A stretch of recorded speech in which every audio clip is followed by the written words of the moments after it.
Hey Canucks fans, the Vancouver Canucks have defeated the Colorado Avalanche, the best team in the NHL, by a score of 3-1 to kick off their 4-game road trip. Here's what I liked, here's what I didn't like, and here's one other thing. What I liked, we got to start with goaltender Jaroslav Halak.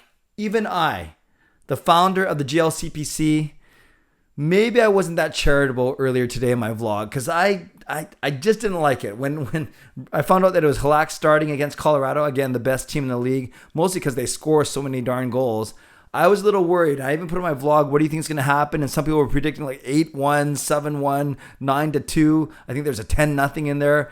But we got to give Halak his props. He deserves them. He makes 32 saves on 33 Avalanche shots. The only goal to beat him was on the power play by Nazem Kadri with 14 minutes remaining in the game. So he was awesome. He was awesome. In the first period, he made some really good stops. In the second and third period, as Colorado really turned it on, he made even more great stops. Yeah, he got helped out by a couple posts, but what do they say? You got to be good to be lucky and lucky to be good, or lucky to be good and good to be lucky.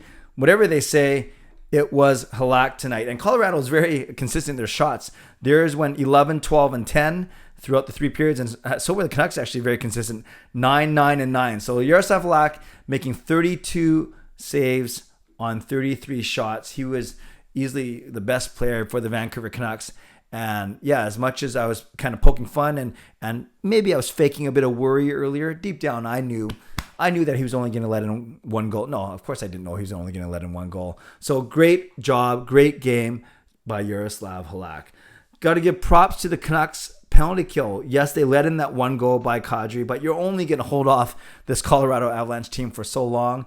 And the Canucks did that. They actually killed off 4 of the 5 penalties. And I think there was even a penalty after that Kadri power play goal in the 3rd period. So I'll get to that. I didn't like the reffing, but I like the fact that the Canucks killed off 4 of the 5. Now they didn't score. They only had 1 power play chance. That's another thing I didn't like, but I'll get to that in a second.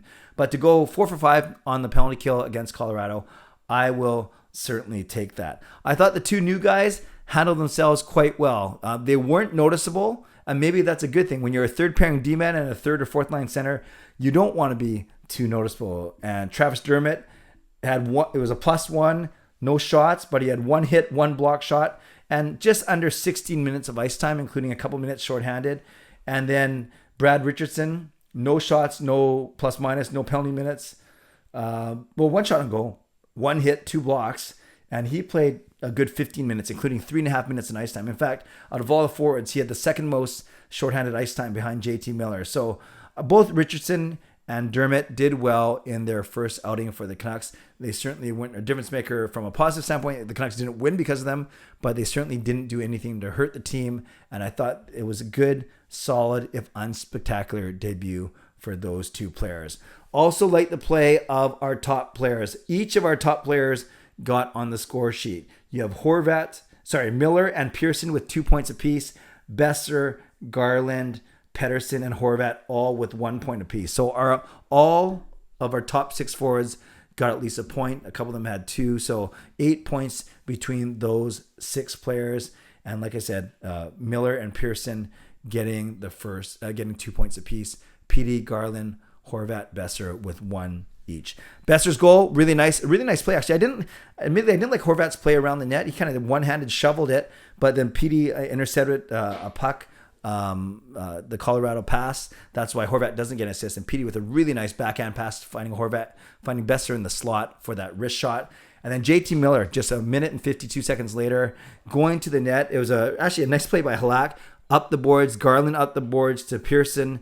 Pearson then finds Miller, takes a shot, then Miller goes to the net, outfights Nathan McKinnon and puts it behind Darcy Kemper. And then Horvat's goal, empty net, but a good effort and a good unselfish play. Pearson had a chance to empty net, pass it to Miller. Miller could have gone for the empty net, pass it to Horvat. Horvat, as he does well, when he gets the puck with speed, with pace, he's really good at protecting it and making a strong move to the net, and he outfought a couple Avalanche players to get the empty net goal. So all things that I liked. So overall, a pretty solid performance. It's got to be a solid performance when you are beating the best team in the league. Did did I say that the Canucks beat the best team in the league? A couple other things. Horvat had 5 shots on goal. Besser had 5 shots on goal. Luke Schenn had 4 hits and 3 blocks. So kind of just doing what Luke Schenn does. A couple of things that I didn't like real quick. Didn't like the fact that the Canucks only got 1 power play. Whether you blame that on the Canucks not making it harder on the Avalanche at times or the refs not giving the Canucks enough power plays. You can argue either way, but you like to see more than 1 power play opportunity in a game. You also, I didn't like the fact that the Canucks went shorthanded 5 times. Again, is it that, Quinn Hughes had 2 of those? Is that being lazy? Is that being not hard enough to play against? Or is it playing against a really, really good and fast and skilled team in the Avalanche? So I'm not going to blame the Canucks too much, but you see that disparity of 5 power plays for Colorado, only 1 for the Canucks. So maybe you can blame the refs there. Didn't like McDermott's hit on Highmore, but I'm still not convinced that was super dirty because McDermott did not get a penalty on the play. Yes, Highmore had to go get checked out for a concussion protocol. So hopefully he won't have any lasting effects. And that's a tough one. I'm not even going to sit here and say I don't like the fact that McDermott didn't get a penalty. Maybe it's more, I don't like the fact that the hit happened. Whether you say Highmore put himself in a dangerous position. I just don't like to see that hit. I wouldn't like to see that hit if a Canuck player did that to an Avalanche player. That's just kind of a scary hit, and hopefully Highmore comes out of it okay. So there's a couple things that I didn't like, but overall I thought the Canucks played well. And like I usually do, I don't complain a lot when the Canucks win and when the Canucks beat the best team in the entire NHL. One other thing, well, 2 things. I'm really happy for Halak, a redemption game of sorts, and if the team and the fans and the coaches can have confidence in Halak when he plays maybe 3 or 4 more games out of the final 18, that's a great thing. And I think this is easily his best performance of the season. And don't look now, or you can look. The Canucks are only 3 points now out of a playoff spot. Granted, Dallas has 3 games in hand. That doesn't mean that Dallas is going to win all of those 3 games in hand, but the Canucks still have to, they're tied with Winnipeg, and they have a game in hand. Winnipeg does.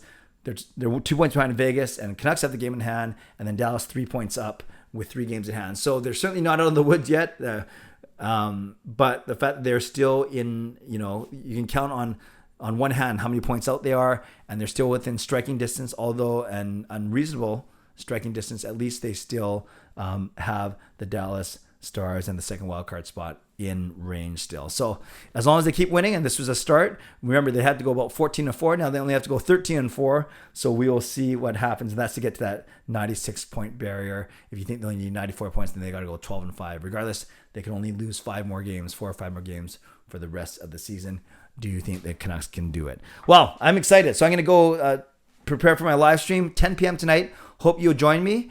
And we'll talk about this game, and we'll talk about the Dermott, Richardson, and everything else the Canucks did during the trade deadline. So I hope you see me at 10 p.m. tonight, where we'll talk about the Vancouver Canucks defeating the best team in the National Hockey League. Other than that, as always, leave in the comments below what you liked, what you didn't like, and one other thing. So subscribe if you'd like to, like this video if you'd like to, become a member or upgrade your membership if you'd like to, and definitely leave a comment below. Tell me what you liked, tell me what you didn't like, and tell me one other thing, and I will see you at 10 p.m. tonight. Stay safe, stay healthy, take care of yourselves, and take care of each other. God bless, and go Canucks go.